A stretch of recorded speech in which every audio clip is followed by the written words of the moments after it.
y'all? It's been a minute. We back though. Y'all see the title and the thumbnail. Very, very interesting video. Let's get straight to it. I'm a little serious. I know y'all can hear it. The genus Homo have come remarkably... We humans, members of the genus Homo, have come remarkably far in the 2.8 million years of our existence. And a lot of progress has especially been made within the last 200. And today we enjoy unprecedented levels of technology that has helped the worldwide lifespan reach roughly 73 years at birth. However, the journey to get here has not been an easy one, and we've had to endure many hardships, sometimes caused by our own doing. And this is reflected by the shockingly low lifespans seen across time. 5 years old? That's not real. For example, in 18th century France, it was between 27 and 30 years old. In classical Greece, 25. The Bronze Age, 26. And during the Neolithic period, it got as low as 20. Yet this being said, Homo sapiens, or modern humans, have had it relatively easy compared to other human species. This is something you should be eternally grateful for, as life as an early human was sometimes downright bull. And it's not too uncommon for paleontologists to unearth an early human specimen who died under very grisly circumstances. Now based on... Wait, does this mean that in another 100 years, the life expectancy might continue to grow and humans will be living 90, 100 years old? Based on research, it seems that many Homo species suffered such lives. But one study in particular found that a certain group, the 2-million-year-old Homo habilis, had it almost comically bad, and died so often so young that the majority of individuals didn't even live long enough to see their teen years, with the average lifespan having been estimated at about just 12 years old, so more than 6 times less than the current average.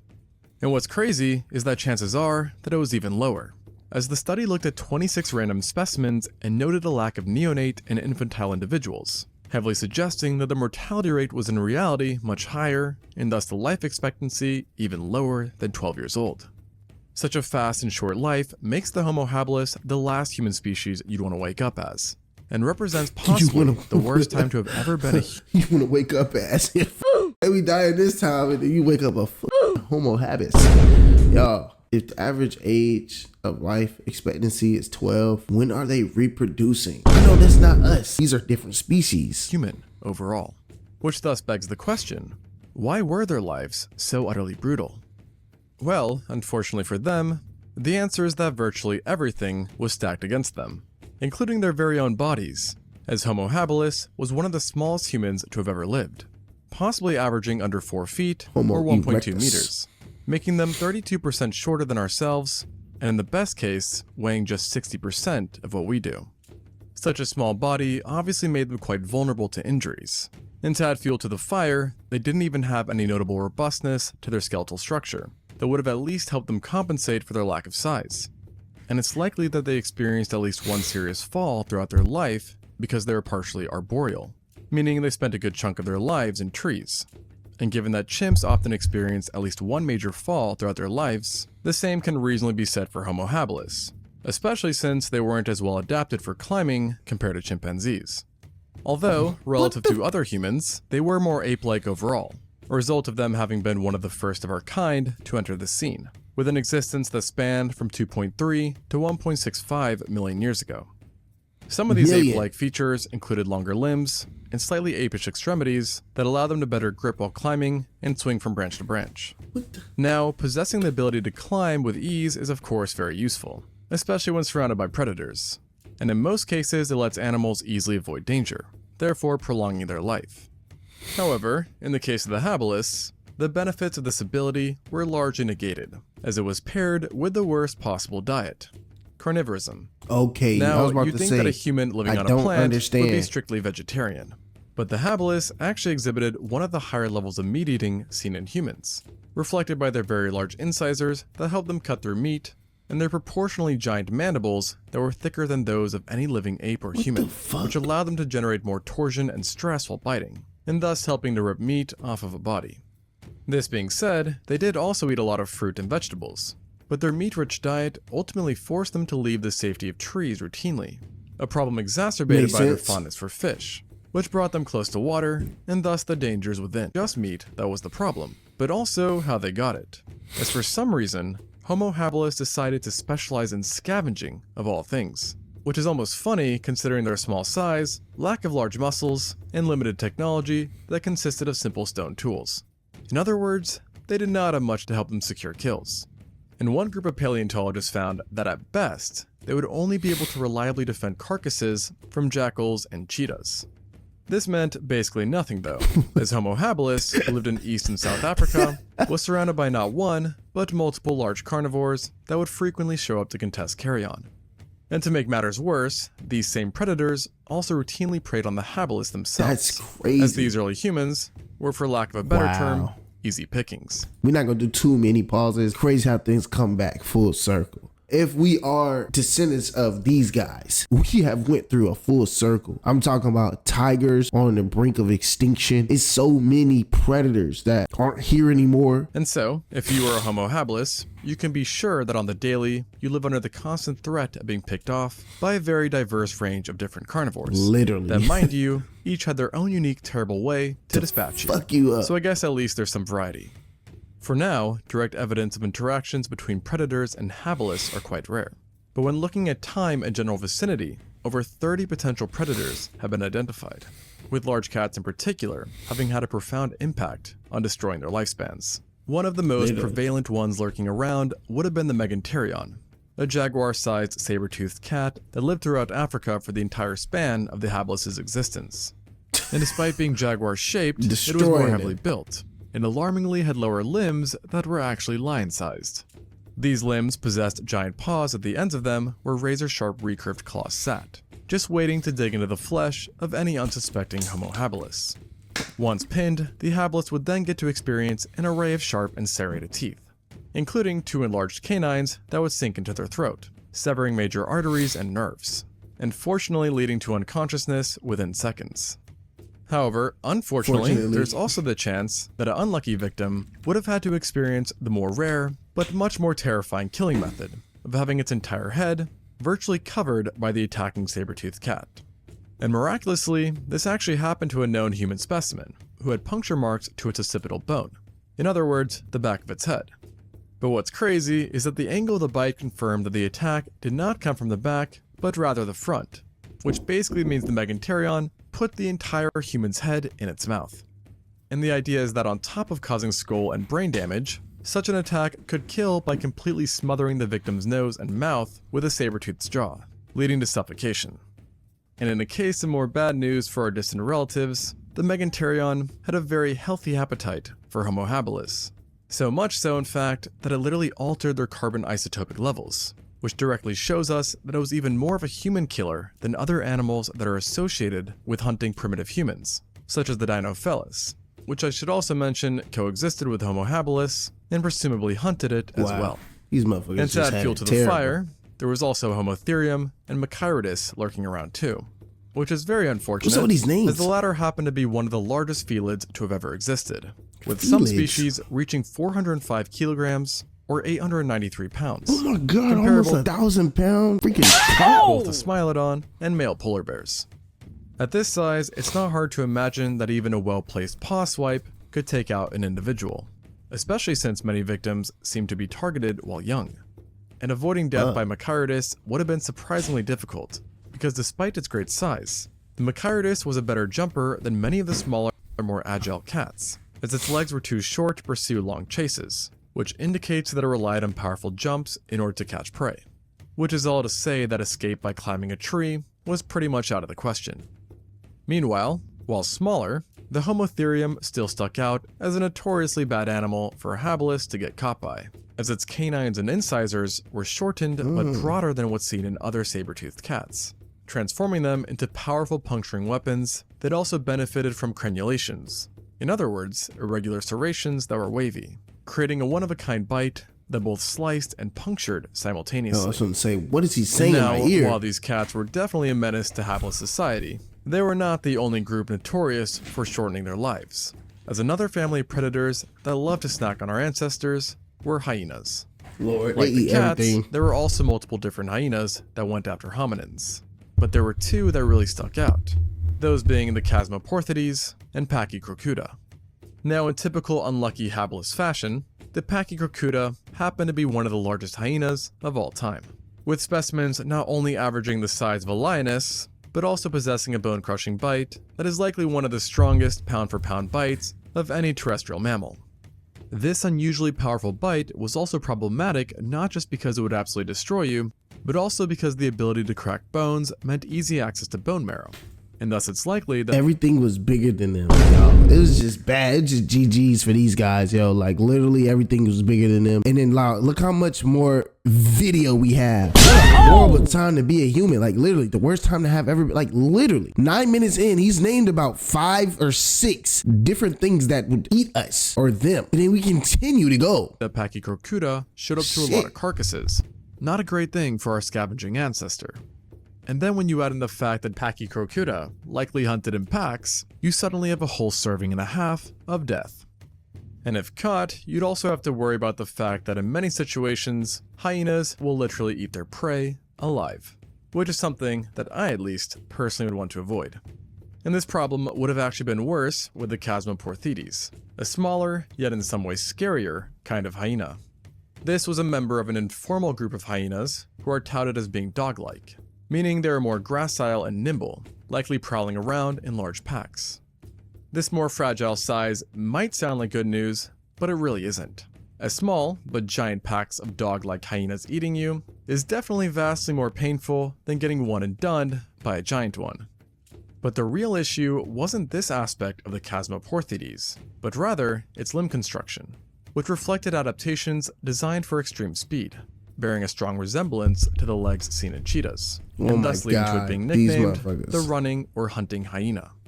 The major problem with this is that Homo habilis, on the other hand, was not a very good runner, and at best could achieve a certain degree of endurance running. And Bro, to add to their misery, these hyenas were also hypercarnivores, meaning that over 70% of their calories came from meat alone, a diet they enacted through their razor-sharp teeth that strangely had edges shaped like those of a big cat.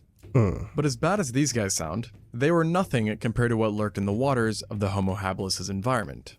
Giant crocs. In other words, a nightmare for our ancestors, considering that, as mentioned, they had a fondness for fishing, and not with a fishing rod or spear, but rather with their hands, which almost makes it seem like they wanted to be hunted down by crocodiles. And let's just say, these crocs were more than happy to oblige. The most notable kinds back then happened to have belonged to the same genus of crocodile alive today, the Crocodylus. That being said, you would not have to worry about confusing them for any living species, as these ones were utterly giant, with the two largest having been the Crocodylus thorbjarnarssoni and the Anthropophagus. Now, you may be wondering about the anthro part of the latter's name. And the reason for it is because this croc loved to eat people, leading to a name which literally means human eater. And of course, as such, we have direct evidence for its humanly diet, as in one formation alone, 2 juvenile habilises were found with severe damage to their legs and feet that matched the teeth of this crocodile, and thus showcasing how they would seemingly target the legs while springing ambushes, and then proceed to kill them by either drowning them or using a death roll to literally rip their limbs off, which apparently happened in both of these 2 cases. In other words, not a pleasant way to go out. And fighting back was not an option, as Anthropophagus was covered in very sturdy armor, and was even larger than your normal saltwater crocodile, with adults reaching a length of 7.5 meters or 25 feet, and weighing around 1.5 tons. To just put that into perspective, the longest recorded extant croc, an individual named Lolong, only reached 20 feet or 6 meters, and weighed just 1.1 tons. So as you can imagine, at this gargantuan size, Anthropophagus surely had one killer bite, which along with its human diet, makes it come off as one pretty devilish creature. Which is why it's perfectly fitting that it also possessed 2 prominent ridges or horns above its eyes that made it not just lethal, but also visually terrifying. However, while it seems to have definitely been the most problematic croc for humans, it wasn't actually the largest, as that title went to the thorbjarnarssoni, a slightly older crocodile that also coexisted with the habilis, and preyed on them during the earlier days of our ancestors' existence. Thankfully, it wasn't that much bigger than its younger counterpart, having been about 8 meters or 26.2 feet long. But it's not that much of an upside, as that of course still makes it the largest crocodile species ever discovered, which in turn also makes it one of the biggest true crocodiles to have ever lived. And because its remains are so few and far between, there's a very good chance that it got even bigger. It's a baby. What was really unique about this predator though, was its skull, as in addition to being gargantuan, it was also much broader than what's seen in other living crocodiles. perhaps being an adaptation to help better grip and crush armored prey, such as large turtles. Despite this specialization, it was still likely an opportunistic feeder who no doubt fed on the occasional poor sod. In fact, the holotype for Homo habilis, a specimen dubbed OH7, may have been a victim itself, as its foot and leg bones bore large, broad, and deep puncture wounds that matched the teeth of a giant croc. And like the other fellows I mentioned earlier, it seems that OH7 lost its limb in this violent attack, and also lost its life. But what's crazy is that things for this specimen were even more unfair than just this, as a certain group of researchers believe that it wasn't just attacked by a croc, but a mammalian carnivore as well. Because while analyzing the upper body, paleontologists noticed that on its parietal bone, the holotype had shallow groove marks that did not match any bite seen in crocodiles, but rather the damage bore an uncanny resemblance to the bite of large cats, and thus leading to the idea that a leopard-sized mammal had taken a chunk out of OH7's head. Ouch, to say the least. Although, it's not known for certain if this attack had been carried out after the specimen had already died, or if this had been an earlier attack that had managed to survive. While this question remains, it's clear that these guys had many predators to watch out for. And of course, prehistoric cats, hyenas, and giant crocs were just the tip of the iceberg. What? As you also had many predators around that are still alive today, including various panthera, canids, birds of prey, and snakes. Birds. Snakes especially were likely another major component in explaining Homo habilis' short lifespan. My nigga, we was getting eaten by birds. We was getting eaten by birds. And I've been letting this video play because I'm not trying to bore y'all to death. Because despite no direct evidence of attacks being known of, we do know that in general, snakes and hominids have a dicey relationship at best. And to this day, snakes cause tens of thousands of deaths within Africa alone, with venomous snakes being the worst perpetrators. While in uncontacted tribes, attacks by constricting snakes remain the highest source of mortality for specific groups. And some scientists believe that snakes were so problematic for early man that they essentially created an evolutionary arms race between the two, with enhanced visual detection possibly being an adaptation designed to better help us detect camouflaged snakes. Not to mention that primates in general may be literally hardwired to fear snakes, at least according to a few studies. So in other words, it's pretty much guaranteed that Homo habilis were also victims of serpents. Now, the amount of predators that the habilis' diet forced them to confront was no doubt a travesty for them. Yet it wasn't just predators that descending the trees brought them into contact with, as many territorial herbivores and omnivores were also found in great numbers, and included a variety of prehistoric rhinos, hippos, giant warthogs, elephantidae, giraffes, and bovids. Giraffes Needless killing to say, them too. These animals did not kill humans as often as predators, but deaths still happened. And despite being lesser in numbers and diversity, herbivores and omnivores in present-day Africa cause a few thousand deaths per year across the board. And if forcing them to confront vicious animals wasn't enough, then it's a good thing that their diet's drawbacks went even further than this, as it possibly also led to health problems, namely to the teeth.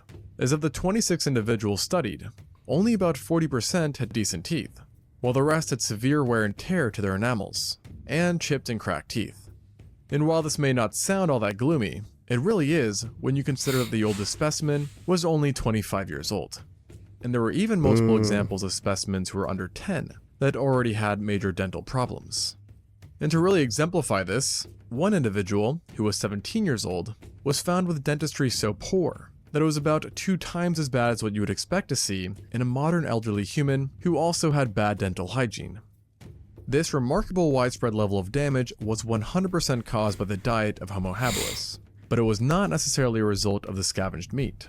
It could have been instead a combination of flesh, bone, and tough plant material that caused a lot of wear and tear. Plus, given their lack of offense, the habilis likely did not get the first pick when it came to food, which would have resulted in it having a limited choice and forcing people to eat whatever was available, even if it was no good for their dental hygiene. That shit fucked up. Another factor in this lack of choice, which in itself likely also contributed to even more deaths, was their environment and climate.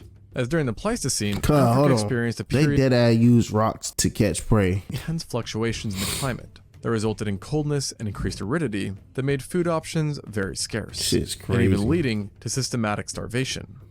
and it's believed that as the climate worsened, How the fuck populations had to rely how are we more descendants and of them? more on scavenging meat. How to did they supplement their survive caloric enough to intake, adapt? which in turn led to again more deaths, as it brought them into contact with more predators, who also would have been more violent How do as they too species- felt the strains of a dying ecosystem. It's confusing. I'm And confused. interestingly, but perhaps not that surprising, the competition that was created from these climatic changes may have also led the habilis to experience more fatalities at the hands of an animal it was very close to itself. And I don't actually mean other habilises, Okay. although this was definitely a possibility, but rather other humans.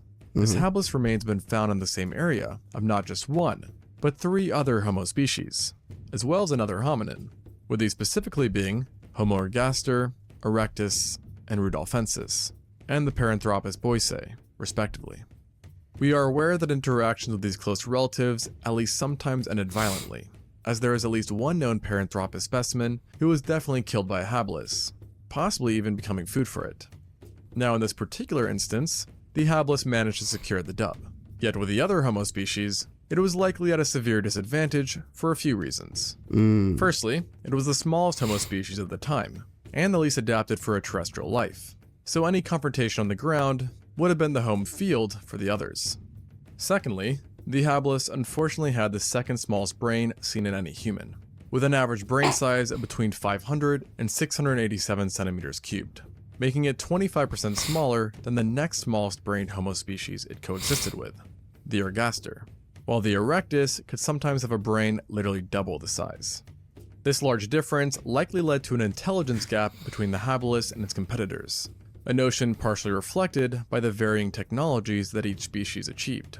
As for example, the erectus had access to controlled fires, picks, knives, and cleavers, which would have given them a huge edge during any fight, to say the least. And to make matters worse, despite not being a hominin, I will also mention that the ape Dinopithecus was likely a part of the fray as well. And in some ways, this creature was even more unsettling than multiple Homo species, as it was a giant primate that was closely related to baboons, and thus had giant fangs and would have been roped with large amounts of muscles. What the fuck? And when considering the fact that it could have been 3 times the size of Homo habilis, Oh my we should God. probably add this guy to the already very long list of potential predators.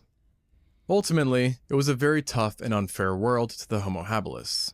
And according to the original study, the worst part of an individual's life would have started at around age 10, when they my entered a God. phase associated with maximum mortality. Though ironically, reaching 10 in the first place would have already made you one of the luckier ones, as based on another study, it's presumed that 40% of everyone died before reaching double digits. And if we factor in juveniles and infants, then it's believed that this number increases to 60%. This Literally. in turn would mean that the average age of death given in the study would 3? actually be lower than 12 years. Which then Maybe of course 3? raises a whole other question on how in the world did the habilis even manage to exist for such a long time? That's what I'm saying. Perhaps the answer lies in their technology, Shit. that did in fact allow them to access bone marrow and tough plant material. Additionally, there is an offhand chance that a 1.7 million year old windbreak, or rough hut, was built by a group of Homo habilis, which if accurate, implies that they had a way to deal with the worsening climate of their times. The number game also seems to have played a big part in their miraculous extended survival, as paleontologists estimate that group sizes may have reached up to 85 different members, and thus allowing for more protection and a lower chance that any given individual would have been picked off by a carnivore. Though honestly, based on everything, that didn't seem to work out too great for them. And who knows, perhaps the extremely high mortality rate was what finally broke them. But whatever the case, one thing is clear. Being a Homo habilis sucked.